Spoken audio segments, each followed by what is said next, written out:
notre démocratie si fragile est en train de vivre le contre-courant de l'histoire, le contre-courant de la mémoire et surtout la restauration de la violence, alors cette démocratie, cette mémoire, comment devons-nous sauver ces valeurs? Bien sûr, c'est un hommage à nos ancêtres, à nos parents, à nos mères, à nos sœurs. Mais quelle est notre responsabilité lorsque sous nos yeux, un si grand pays tel que le Congo est en train de vivre la pire des tragédies que nous pouvons nous aussi à notre tour qualifier de génocide contre le peuple congolais, génocide contre les femmes, contre les jeunes filles, contre les enfants qui aujourd'hui sont mutilés chaque jour et le monde entier se tait. Alors je suis ici la voix de toutes ces victimes pour que nous puissions associer la mémoire de ce jour à la blessure profonde de nos concitoyens.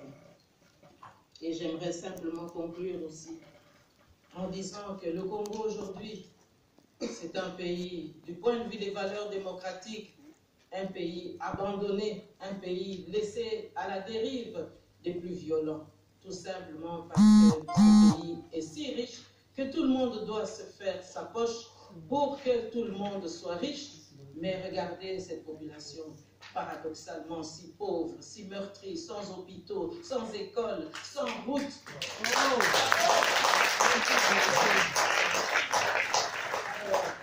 Pour préserver cette mémoire que nous commémorons aujourd'hui, il ne faudrait surtout pas qu'on oublie que le plus grand pays francophone d'Afrique ne doit pas subir d'autres types d'injustices.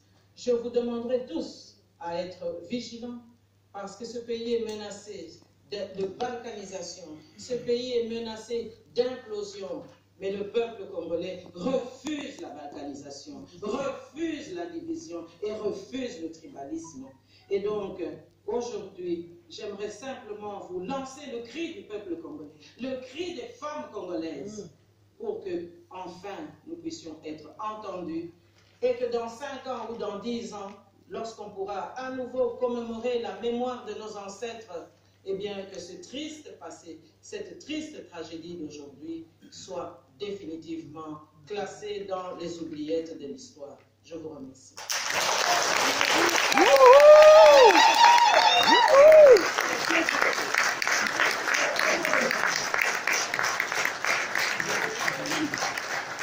Merci.